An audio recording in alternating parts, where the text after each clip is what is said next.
Salut à toi entrepreneur, j'espère que tu vas bien. Aujourd'hui, nous allons parler d'immeubles de rapport. Voilà.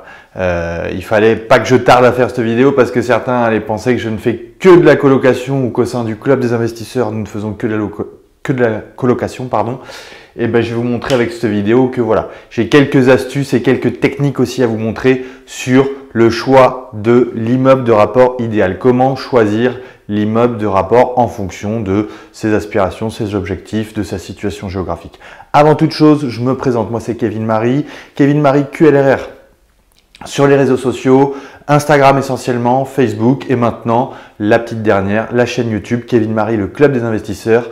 D'ailleurs, si vous ne l'avez pas encore fait, la petite cloche, le pouce bleu et je vous délivrerai encore plus d'informations top secrètes, enfin d'informations que vous voyez nulle part ailleurs. C'est ce que j'essaye, c'est ce que je m'efforce à faire.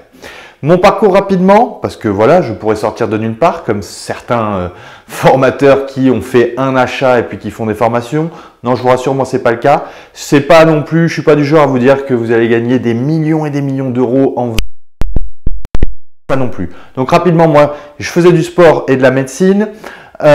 Puisque j'étais podoposturologue jusqu'au moment où j'ai rencontré Cédric Anissette et sa formation IMO étape par étape. Résultat des courses en presque 6 ans, une quinzaine de lots, une quinzaine de biens, pardon, une valeur patrimoniale nette d'1 500 000, c'est-à-dire que si je dois tout revendre du jour au lendemain, il me reste 1 500 000 d'actifs, entre guillemets, enfin d'argent en banque. Donc, vous voyez, j'ai pas gagné des milliards et des milliards d'euros. Depuis, je suis passé de l'autre côté puisque maintenant, je dis comment j'ai fait, puisque moi, je suis maintenant indépendant financièrement. Alors, je suis pas multimilliardaire, mais je vis de mes rentes locatives. Donc, maintenant, je fais du contenu pour IMO étape par étape. Voilà. C'est à moi de renvoyer un petit peu l'ascenseur à ceux qui veulent se créer des revenus alternatifs et atteindre l'indépendance financière. Donc, je fais de la formation, je fais du contenu pour IMO étape par étape. Et depuis 18 mois, nous avons créé avec Cédric le club des investisseurs, d'où le nom de la chaîne. Club d'investisseurs, alors je ne peux pas rentrer dans le détail. Si vous voulez, je vous ferai une vidéo. Laissez-moi en commentaire si vous voulez vraiment une vidéo dédiée au club des investisseurs où j'explique clairement ce qu'il en est, ce que c'est, en quoi ça consiste. Mais rapidement, une cinquantaine de membres, presque 8 millions d'euros investis en 18 mois, dont 12 mois de Covid, donc c'est pas mal, sur une soixantaine de biens. Voilà. Donc, vous comprenez bien que je reçois énormément de questions et je suis sur le qui-vive et avant tout un passionné. Voilà, c'est très important, je suis un passionné d'immobilier. Alors, on y va. L'immeuble de rapport idéal. Alors, pour ceux qui me connaissent, voilà, le contenu avant le contenant. Voilà, donc j'essaye de m'améliorer. Là, j'ai préparé. Manque de bol, entre guillemets, j'avais un stylo qui ne marchait plus trop bien. C'est pas grave. L'essentiel, c'est que vous appreniez des choses, que je vous apporte du savoir, peu importe la forme. Donc, pour moi, l'immeuble de rapport idéal. Pourquoi on va en parler? Alors, tout d'abord, il faut prendre en compte l'aspect psychologique. Voilà. L'immeuble de rapport a toujours fait rêver beaucoup plus que l'appartement. Pourquoi? Parce que là aussi, c'est l'être humain. On peut remonter à Freud. Enfin, ça s'explique. Le désir d'être privilégié, le désir d'être important. Le Monopoly, on veut être propriétaire de son immeuble. C'est à moi. Je ne le partage à personne d'autre. Voilà. Donc, l'immeuble de rapport est une source de rentabilité intéressante et on va voir les différents types d'immeubles de rapport. On va voir que c'est totalement lié à la typologie de ville et que la typologie de ville conditionne également la typologie d'appartement. Voilà. Alors on y va, c'est parti. Tout d'abord, encore une fois, tout ça est subjectif. D'accord? C'est mon interprétation des immeubles de rapport. Ce n'est pas la vérité. Ça dépend comment on le prend. Soit on considère ça subjectif, soit je vais essayer de vous dire moi que j'ai essayé de faire ça de manière objective. Mais ce n'est pas, voilà, c'est à peu près ce que j'enseigne entre guillemets aux membres du club des investisseurs où on fait des investissements pour rappel à haut rendement, un minimum à 8-9% net de rentabilité. Alors tout d'abord, l'immeuble de rapport sans travaux. Donc j'ai mis sans travaux 10. L'objectif quand on va sur ces types d'immeubles de rapport sans travaux, donc j'ai mis produits financiers, produits d'investissement. En gros, je me positionne et je fais une offre sur un immeuble où il y a déjà des locataires, les baux sont en place, je récupère l'acte de propriété, mais je continue à récupérer les loyers. D'accord? Taux rendement entrepreneurial, c'est-à-dire la valeur que j'apporte au bien équivalent à 0, je suis tranquille.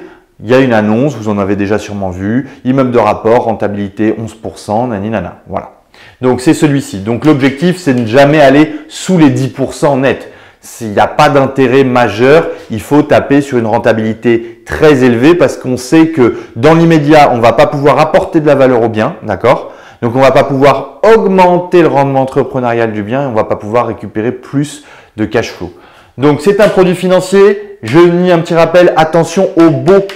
Voilà. Souvent, attention, on est dans des zones petites villes, zones rurales et il faut vraiment vérifier la nature des baux, surtout leur durée. On est souvent sur du bail nu. Donc je rappelle, bail nu, 3 ans. Si vous êtes sur un petit immeuble de 4 lots, je dis n'importe quoi, qu'on vous annonce une rentabilité, que vous ne faites pas attention au baux et que vous devenez propriétaire au mois de mars et qu'au mois de juin, tous les locataires s'en vont, que vous êtes dans une zone rurale où il y a eu un peu une désertification démographique, attention, vous allez peut-être avoir du mal à relouer. Et ça explique aussi pourquoi le vendeur a vendu. Parce que peut-être qu'il sait que ça va être compliqué de relouer, parce qu'il n'a pas envie de mettre de l'argent pour embellir les appartements. Donc attention au beau. Très très important. En général, vous tombez sur des immeubles où, comme on dit, vous avez des appartements à l'intérieur dans leur jus. D'accord? Donc ces immeubles sans travaux, en général, sont des produits d'investissement. Qui dit produits d'investissement pour attirer les gens, grosse rentabilité à la clé. Donc ça va être dans des petites villes et des zones rurales. Hein. Vous ne trouverez pas des produits financiers, produits d'investissement, des IDR sans travaux à 10 ou 12% dans des grosses villes. C'est pas possible. Donc ce sont dans des petites villes, zones rurales. Moi, petite ville, zone rurale, je me positionne pas en fonction du nombre d'habitants. On va parler, donc ça je vous donne un petit tips, ce sont des villes où en général le prix de l'immobilier est inférieur à 1200 € du mètre.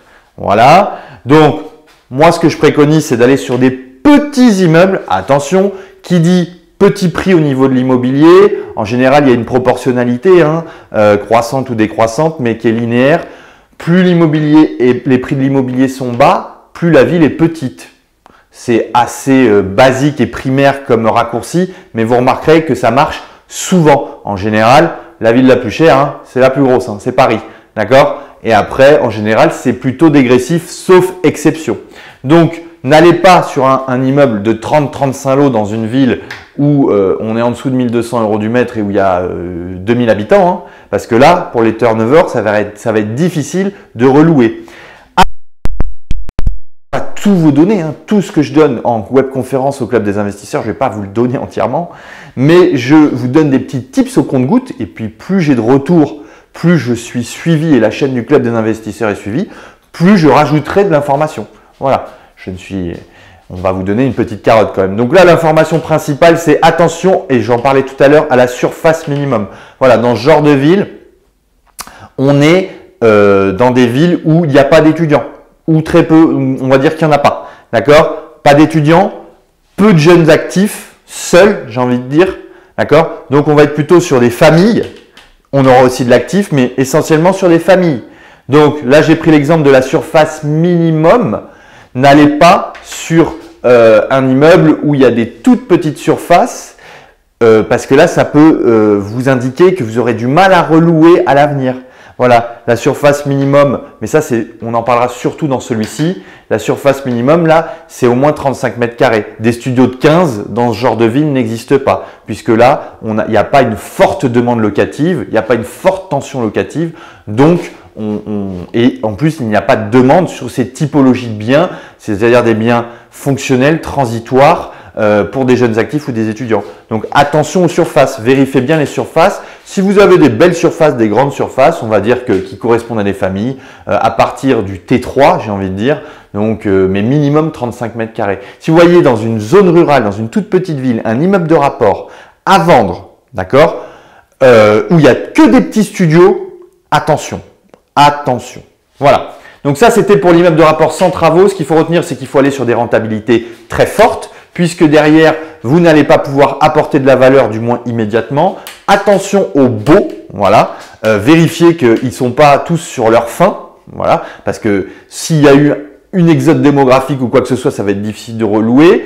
Allez donc, ces villes, en général, où on trouve ce type de produit sont des villes à moins de 1200 € du mètre au prix à l'achat.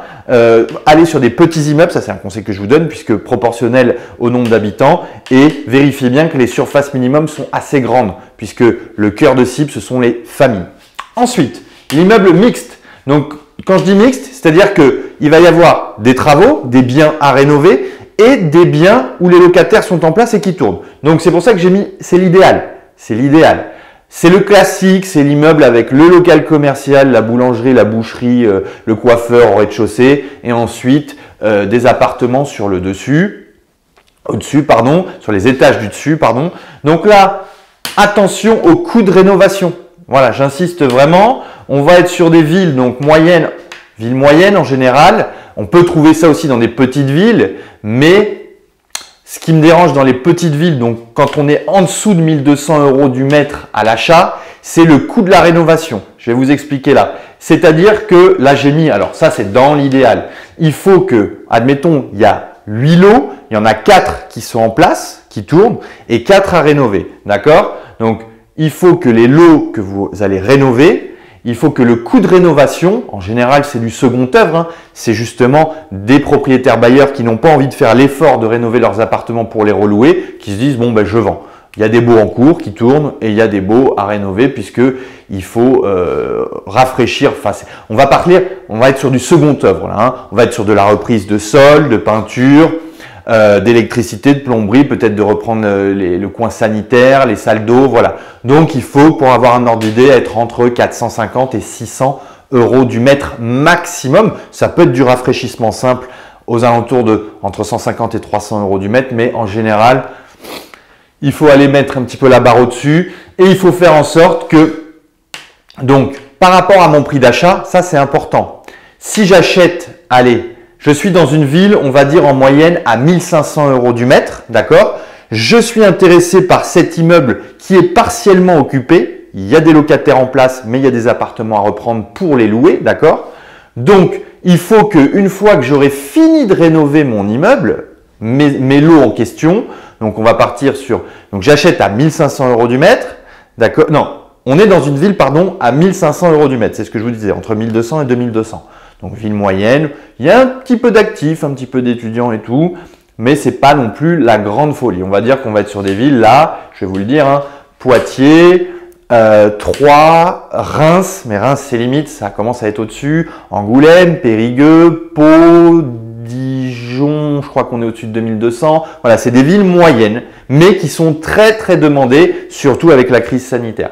Donc, le prix moyen est à 1 500 € du mètre. J'achète à 1 300. Je me dis super, je vais faire une affaire, j'achète en dessous du prix du marché. Oui, mais attention, si je rénove la moitié de l'immeuble à 600 € du mètre, ben, au final, l'immeuble, bon, il y a un prorata à faire, hein, mais au final, l'immeuble, il m'aura coûté 1 300 plus mes 600 € du mètre sur la moitié de l'immeuble. Donc, vous voyez, il faut faire attention à rester dans les clous parce que sur ce type de biens mixtes, entre guillemets, dans l'idéal, dans des villes moyennes, donc qui ont, entre guillemets, un côté patrimonial, il y a l'importance du double effet de levier.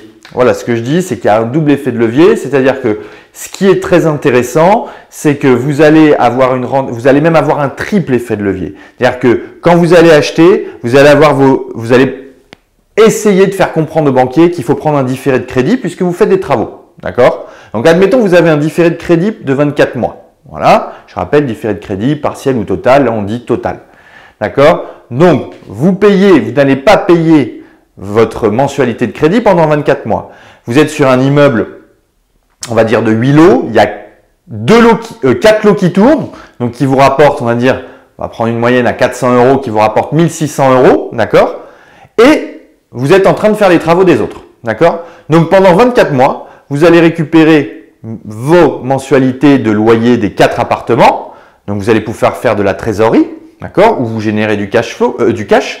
Et en parallèlement, vous allez rénover les autres, d'accord.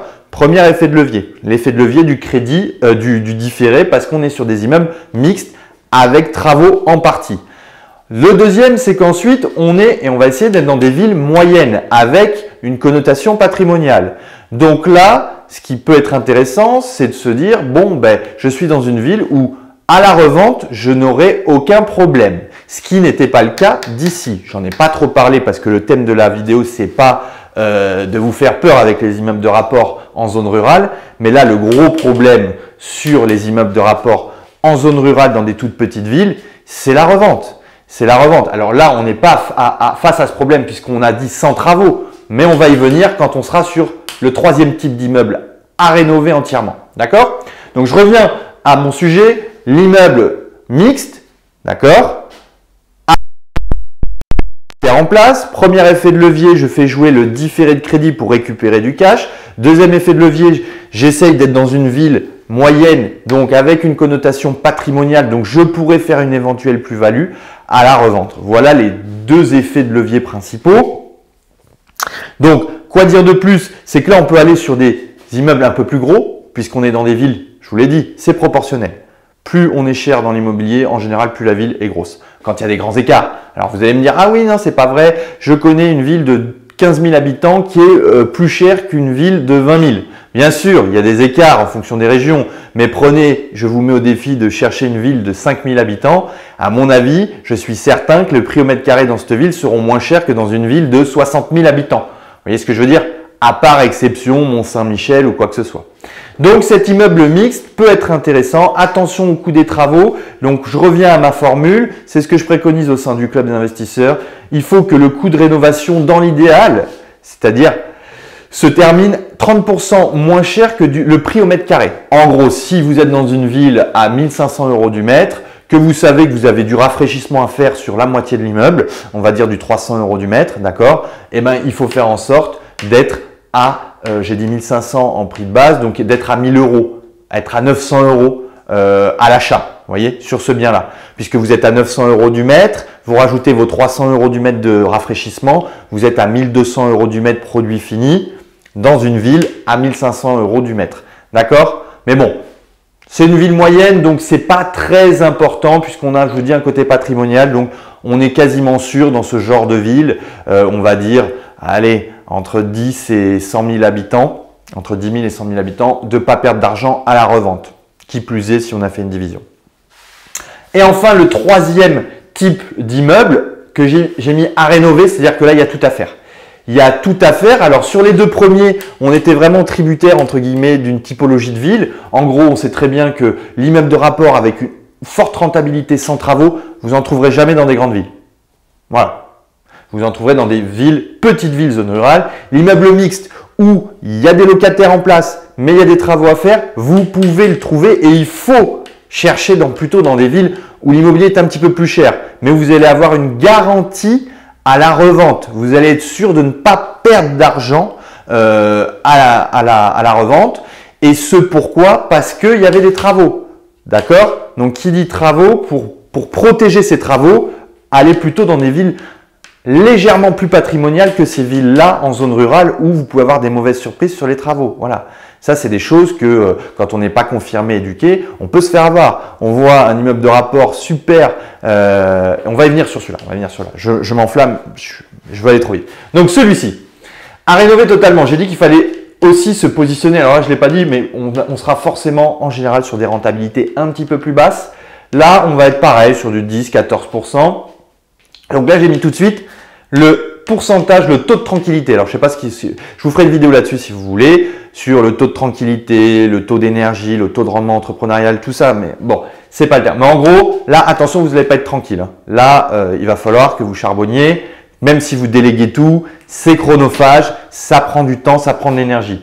Par contre, ce qui est kiffant, entre guillemets, excusez-moi du terme, c'est l'augmentation du taux de rendement entrepreneurial. Le rendement entrepreneurial, c'est la valeur ajoutée que vous allez apporter à un produit. Tous les produits, les investissements, les biens ont un rendement de capital, un rendement nominal. Mais là aussi, si vous voulez, je pourrais vous faire une vidéo là-dessus. On ne va pas rentrer dans ces termes techniques. Mais ce qu'il faut savoir en gros, c'est que vous allez avoir des sueurs froides, c'est chronophage, il va falloir vous déplacer. Donc, dans des petites villes, pourquoi? Parce que c'est souvent dans ce genre de ville qu'on les trouve. On trouve aussi ça dans des grandes villes, des immeubles entièrement à rénover. Mais alors, j'en ai même pas parlé parce que là, on est sur pas du tout des produits d'investissement. Hein. On va déjà être à 3, 4, 5 000 € du mètre dans une ville comme Bordeaux ou Lyon. C'est des plateaux bruts, certes, mais derrière, c'est souvent des opérations de marchands où on va faire la bascule, on va faire levier sur les travaux pour revendre derrière. Donc, j'en parle pas. Donc là, il faut faire attention à plusieurs choses. C'est-à-dire qu'il va falloir faire attention, et j'en parlais tout à l'heure, j'anticipais, au coût des travaux. Voilà, coût des travaux. Je m'explique. Je suis dans une ville où il y a une annonce hyper alléchante. Je suis dans une ville, on va dire à 1000 € du mètre, d'accord? 1000 € du mètre. En moyenne, c'est le prix de la ville. Et là, je vois un bien sublime, complètement à rénover, à 300 € du mètre. Voilà, je me dis, banco, c'est 1000 € du mètre le prix moyen. Là, je l'ai à 300. Bon, certes, il y a des travaux, mais on verra. J'y vais. Et là, ce qui se passe, et j'en ai commencé à en parler tout à l'heure, c'est qu'au final, et là, je le dis, attention aux travaux et au coût des travaux. Parce que là, en général, quand vous êtes sur des super affaires où c'est très très peu cher, il y a tout à reprendre. Il y a la charpente, il y a la toiture, il y a les planchers avec les planchers ourdis, il y a le structurel. Donc là, au niveau des travaux, il va falloir essayer d'être plutôt aux alentours entre 800 et 1100 € du mètre. On va dire entre 800 et 1000 € du mètre. Et même en restant à ce prix-là, et d'où l'importance de faire attention où on investit, c'est que je vous ai dit, on est dans une ville à 1000 € du mètre en moyenne, d'accord? Vous achetez à 300. Donc sur le papier, vous dites super. Mais si vous rénovez à 1100 € du mètre l'intégralité de l'immeuble, et encore, sans mauvaise surprise, ça peut monter même plus haut, ben, ça fait que 1100 plus les 300 € du mètre auquel vous avez acheté, vous êtes à 1400. Dans une ville où en moyenne on est à 1000. Donc c'est pour ça que je dis attention, l'Eldorado des immeubles de rapport en zone rurale, en campagne, attention à ne pas perdre de l'argent à la revente.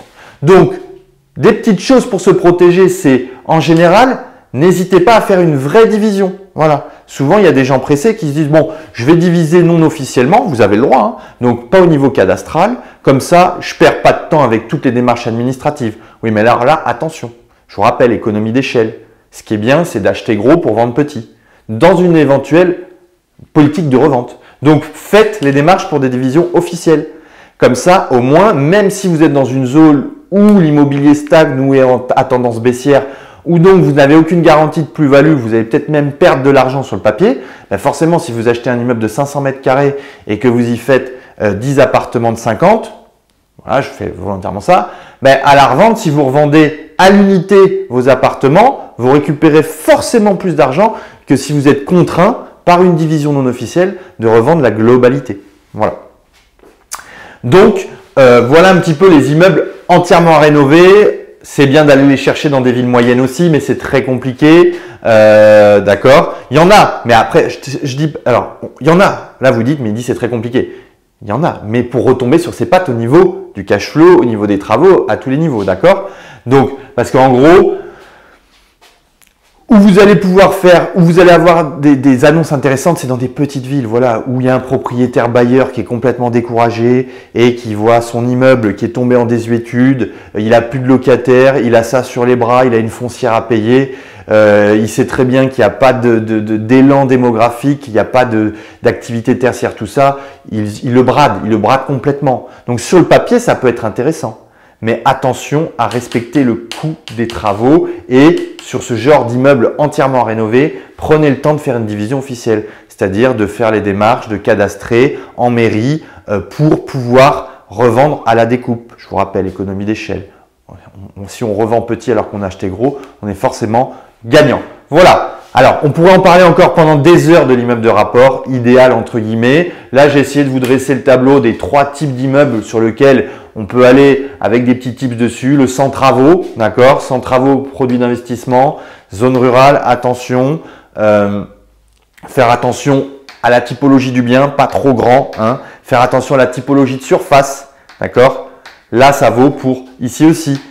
Si vous êtes sur un 500 mètres carrés, d'accord, dans une ville de 500 habitants, ok, vous allez faire plutôt des T4, T5 pour les familles. Si vous êtes sur un 500 mètres carrés dans une ville de 20 000 habitants, plutôt dans ce cas-là, là, vous allez peut-être vous permettre d'être plus éclectique sur la typologie des biens, de faire des studios, des T2 pour les étudiants, pour les actifs, pour les familles. Mais là, faire des petites surfaces dans cette case-là ou acheter une petite surface dans ce type de ville, c'est dangereux. Parce que je vous rappelle, plus les villes sont petites, plus la surface minimale est grande. Ça, il faut que vous reteniez ça. Voilà. Un studio à Paris sera toujours plus petit qu'un studio dans une ville, dans une zone rurale, à Limoges. même si Limoges c'est une grande ville, mais qu'un studio à la campagne. Voilà. Et les écarts sont monstrueux des fois. Voilà, donc j'ai essayé un petit peu, j'espère que c'est clair, que ça a été clair. Favoriser quand même pour moi un immeuble mixte où il y a à la fois des travaux et des locataires en place. Vous pouvez faire un double effet de levier intéressant en vous servant du différé de crédit. Et puis sur ce, je vous dis à très vite pour de nouvelles aventures immobilières. Allez, à bientôt.